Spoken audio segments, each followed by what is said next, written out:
Oi, gente, boa tarde, tudo bem? Então, dando continuidade à nossa leitura compartilhada, né, do Contos de Assombração do projeto do Ler e Escrever, a gente vai continuar agora. A professora já tinha feito para vocês a leitura, né, de um conto, e agora eu vou fazer a continuação deste conto, né? A Velha de um Olho Só.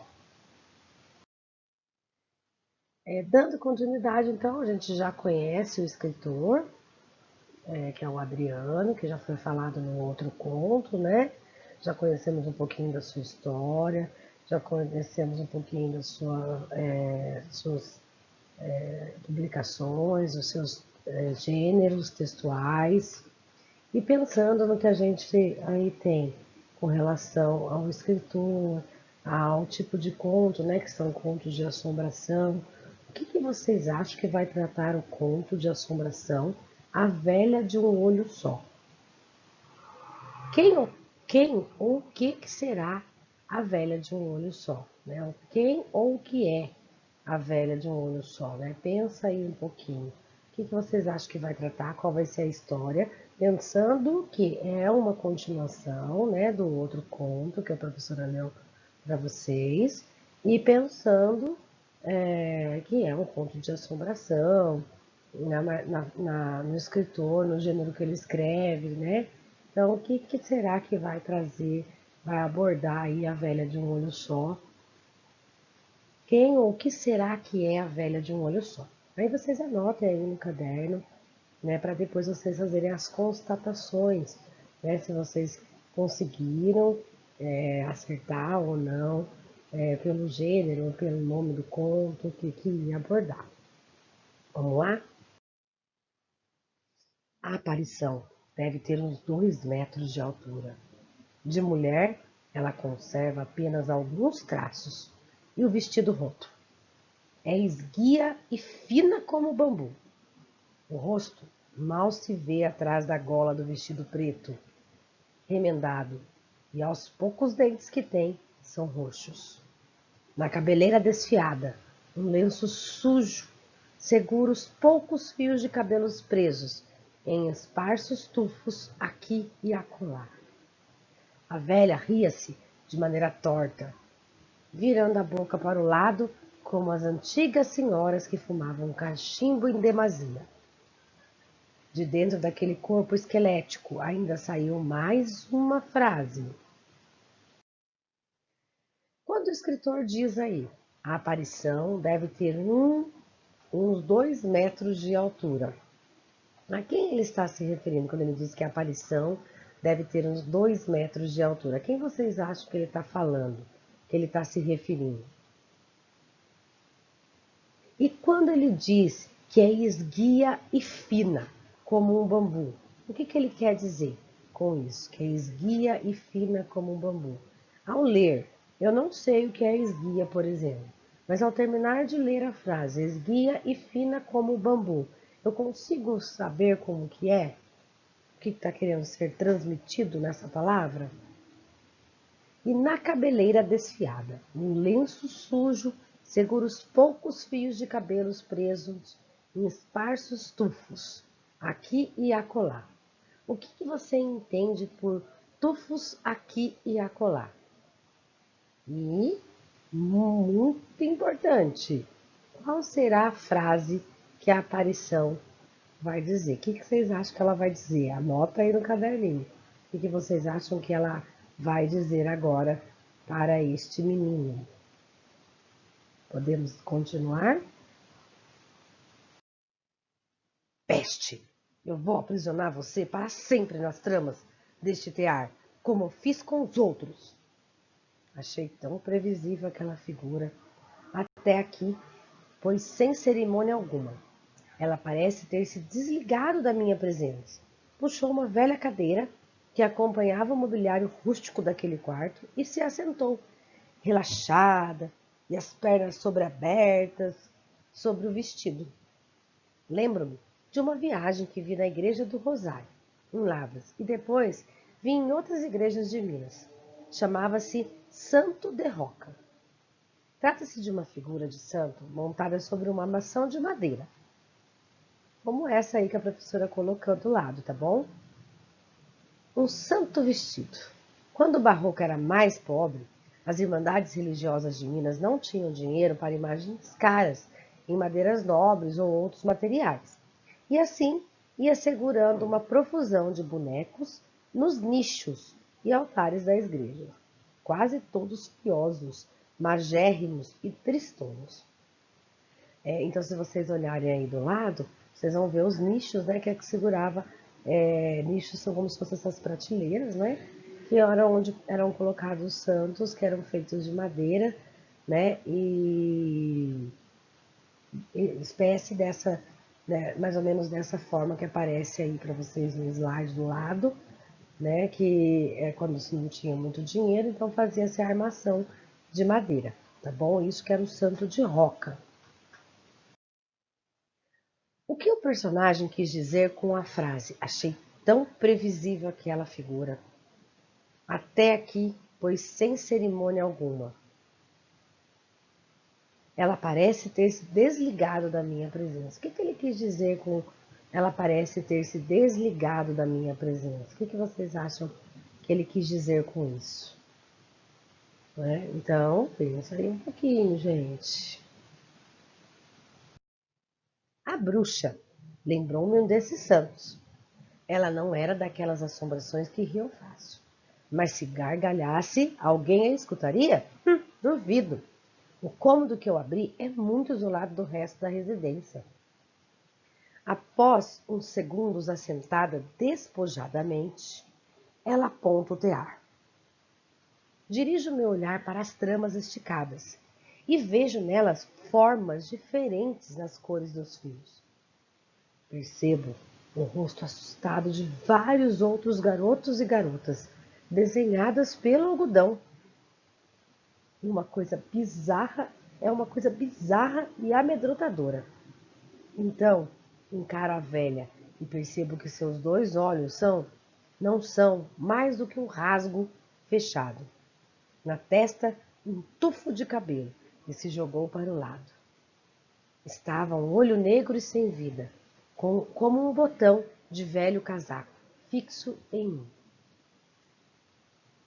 O que vocês entendem por assentada despojadamente? O que quer dizer que ela está sentada despojadamente? Como que ela está sentada com as palavras de vocês?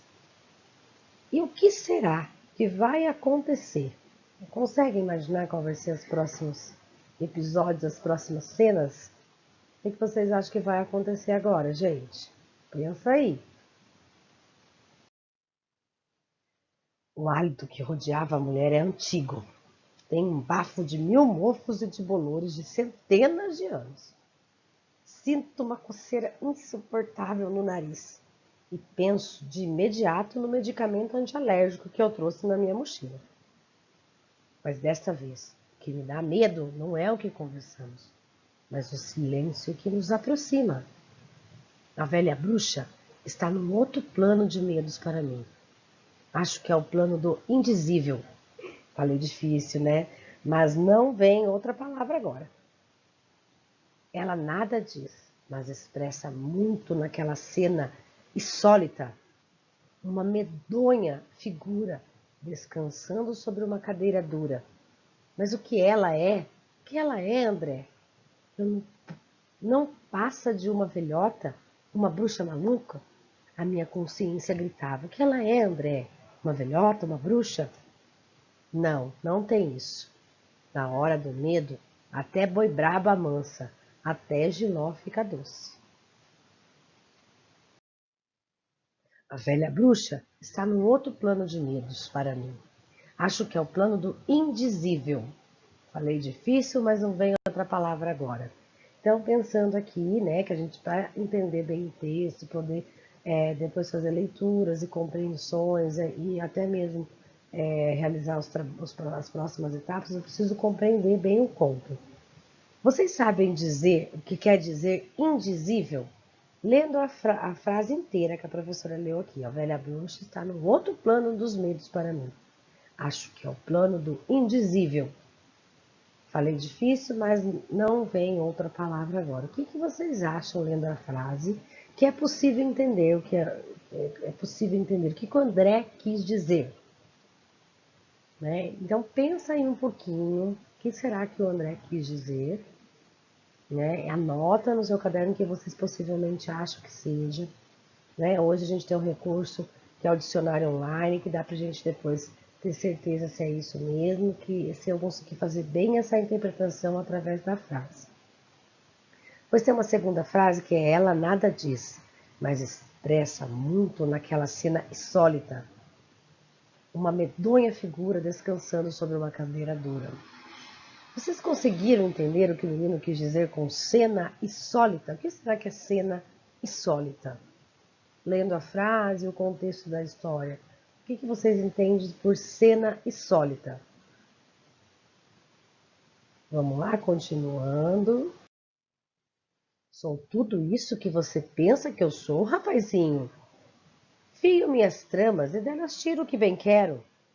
Estou aprisionado, imóvel, por um estranho feitiço, mas por medo do que ele feitiçaria. Eu sinto meu corpo adormecendo e não paro de lembrar os rostos dos outros meninos nas tramas de teatro. Eles me olham com desespero, como se eles estivessem me pedindo ajuda, sem poder falar. Está curioso para saber da roca e do fuso, André? Eu vou lhe explicar tudo enquanto você vai meditando aí as suas caraminholas. Resmunga a aparição. Um cenário horroroso se forma sobre a trama, no lugar em que havia a imagem dos rostos dos meninos. Enquanto ela narra sua história, eu vejo os fatos se desenrolando como em um filme.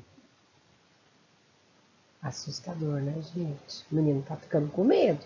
Ela tá apavorado, aprisionado, imóvel, como se fosse um feitiço, mas mais medo do que feitiço.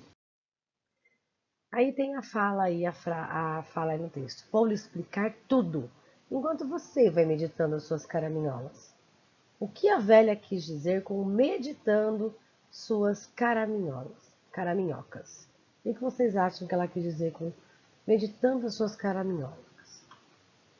Aí depois nós temos uma segunda frase aqui, ó. Um cenário horroroso, horroroso se forma sobre as tramas. No lugar em que havia a imagem do rosto dos meninos. Enquanto ela narra sua história, eu vejo os fatos se desenrolando como em um filme.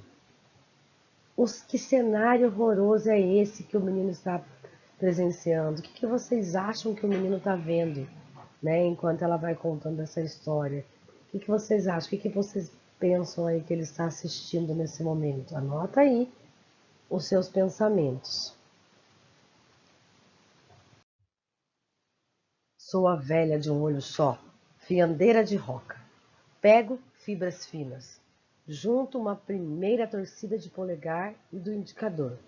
E é assim que vou fazendo crescer o fio. Então, com o fio crescendo, enrola no fuso, girando rapidamente pela fiandeira. Usando o polegar, o indicador e o dedo médio na ponta superior do fuso. Rodo da esquerda para a direita, como um peão preso ao fio, que vai torcendo e vai se enrolando, formando a maçaroca. Da maçaroca, o fio é tirado e enrolado em um novelo. Está pronto para ser trabalhado. Ela vai falando e gesticulando, faz uma mímica perfeita, e eu não consigo tirar os olhos de suas mãos finas e duras. Quando me sinto desfalecer de cansaço e medo, sou surpreendido por Eurípides, que a tudo espreitava. O gato com certeza tinha entrado sem que eu visse. O pulo que ele deu no cangote da velha me tirou do topor hipnótico em que estava. Fui salvo por um gato, hein? Quem diria? E depois dizem que gatos e bruxos se amam. Nem sempre. Meu impulso primeiro, antes de fugir, é tentar arrebentar as tramas e libertar aquelas almas aprisionadas. Meu tempo é curto, entretanto. Eurípides, como se fosse gente, fez um sinal inteligente com uma das patas para que eu fugisse, enquanto tenta arranhar o rosto da velha de um olho só. Enfio apressadamente a chave na fechadura e ainda vejo a velha furiosa antes de trancar a porta. Quando estou a salvo da cozinha, além da despensa e do quarto mal assombrado do tear, dirijo-me à salona de visitas. Preocupo-me com Eurípides. Como ele sairá de lá? Talvez alcance a abertura até o lado de fora da casa. E agora, gente? O pulo que ele deu no cangote da velha me tirou do topor hipnótico em que estava. O que André quis dizer com me tirou do topor hipnótico que estava? O que vocês entenderam? Com as suas palavras, simples. E o que vocês acham que vai acontecer com o pobre do Eurípides que só entrou lá para salvar o dono? Anota aí o que vocês acham para ver se vocês vão acertar. O silêncio da casa mal assombrada também. O silêncio da casa me assombra também. O carrilhão da parede marca meia-noite, mas está parado. Já passaram das 3 da madrugada no meu relógio de pulso. Eurípides mia do lado de fora da casa. Ele encontrou seu próprio jeito de sair daquele quarto de fiar. Ufa! Abro a porta da cozinha e deixo entrar para debaixo do fogão de lenha, como se nada tivesse acontecido. Espreguiça-se para dormir, ronronando. Minha inquietação me move a realizar uma experiência sobrenatural. Dou corda no grande relógio do meu vô. Por que será que o relógio parou exatamente à meia-noite? Acerto para as 3h05, que é a hora que marca no meu relógio. Pego novamente a antiga chave, esverdeada, e abro a sala maldita. E agora, gente? O que o menino vai encontrar na sala? O que vocês acham que ele vai encontrar na sala? Ele já foi salvo pelo gato, pelo Eurípides, e vai tornar a voltar lá. Vocês acham que ele deveria voltar lá, gente? Vocês acham que ele está certo em fazer isso? E eu não sei não. Vocês voltariam? Vamos ver. É como eu pensei. Nada. Tudo calmo. Ainda olho aterrorizado para as tramas esticadas no tear. Agora são somente velhos e empoeirados fios encardidos pelo tempo. Escancar a única janela do cômodo. Respiro um ar da madrugada e vejo multidões de vagalumes buscando namoradas nos pastos mais além do terreno. Pelo que eu entendi, somente com o relógio parado à meia-noite é possível entrar em contato com aquela criatura maligna. Deus me livre de voltar a encontrá-la. Mas preciso fazer algo para libertar aqueles prisioneiros. Eu preciso pensar. Amanhã cedo eu vou consultar as minhas tias. Boa noite, gente. Espero conseguir dormir. E vocês, vão conseguir? E aí, gente, turminha, gostaram do conto? As suas previsões em relação ao conto, o que vocês achavam que iria acontecer? Aconteceu? Foi como esperaram? Não foi? Não conseguiram acertar? Acertaram algumas coisas, não outras? Agora a gente vai fazer aqui só um recapitulado de algumas das informações, tá? Retomando algumas interpretações para ajudar, né, na compreensão do texto. E quando ele diz que é esguia e fina como bambu, o que ele quis dizer? Então, procurando no dicionário, a gente vai achar o esguio, né? E esguia é o feminino, que é alto e esbelto. Moça esguia, moça alta, moça esbelta. Moça esbelta pode ser entendido como uma pessoa magra, né? Longo, fino, né? Então, por isso, se a gente lesse a frase toda, que é esguia e fina, que é esbelta e fina como um bambu, porque o bambu é fininho, né? Então, faz até uma comparação, tá bom? Aí a gente tem aqui, ó, vocês sabem o que quer dizer indizível? Lendo a frase, é possível entender o que André quis dizer? Então, indizível aparece aqui que não pode ser expressos em palavras, né? Ele não pode ser expressos em palavras. Fora do comum, uma coisa excepcional, uma coisa indescritível que eu não consigo descrever, né? Então, lendo a frase, você sabe o que quer dizer indizível? Se a gente ler a frase lá, a gente vai entender que é uma coisa que ele não consegue explicar. que é alguma coisa que ele não consegue descrever de tão horripilante, de tão diferente que é, tá bom? Agora, insólita, insólita, né? Vocês entendem o que o menino quis dizer com a cena insólita? Uma cena não costumeira, uma cena diferente, uma cena que não costuma acontecer, né? Um modo diferente de acontecer. Normalmente as coisas acontecem sempre da mesma forma, né? E essa é uma cena inédita, poderia ser também, insólita, né? Uma cena não costumeira, tá bom? Que não acontece sempre. E aí vai ficando mais fácil da gente entender todo o contexto do texto, né? Por isso que é importante fazer uso do dicionário sempre que a gente está fazendo uma leitura. O que André quis dizer me tirou do topor hipnótico que estava. Me tirou do topor hipnótico que estava. Topor hipnótico, né? Então, hipnótico é quando a gente fica hipnotizado, a gente fica ali. Sabe quando a gente fica com o olhar assim preso, a gente não consegue desviar o olhar daquilo? É maior que a nossa força, né? Fica, parece com sono, preso numa cena. Isso é como se fosse uma hipnose, né? E, no caso, o topor hipnótico preso naquela cena hipnótica, né? Preso naquela imagem, no caso daquela panorâmica, né? De determinado lugar, preso naquela cena, né? Que ele estava preso ali, observando a velha de um olho só e a maneira como ela contava a história e os gestos que ela fazia. E aí ele foi liberto dessa prisão, dessa hipnose, tá bom? Aí eu acho que fica a gente mais fácil de entender, né, o texto, fica mais fácil da gente interpretar o texto. É um texto que, apesar da gente ver, né, imaginar algumas cenas, ele não tem nada de morte, de sangue, nada. Ele é bem gostoso, é um texto gostoso de ler, né? E desde o primeiro, do quarto, né, misterioso, até agora, a gente vem seguindo aí com uma linha de textos bem gostosos. Espero que tenham aproveitado bastante essa leitura e que tenham conseguido entender, tá bom?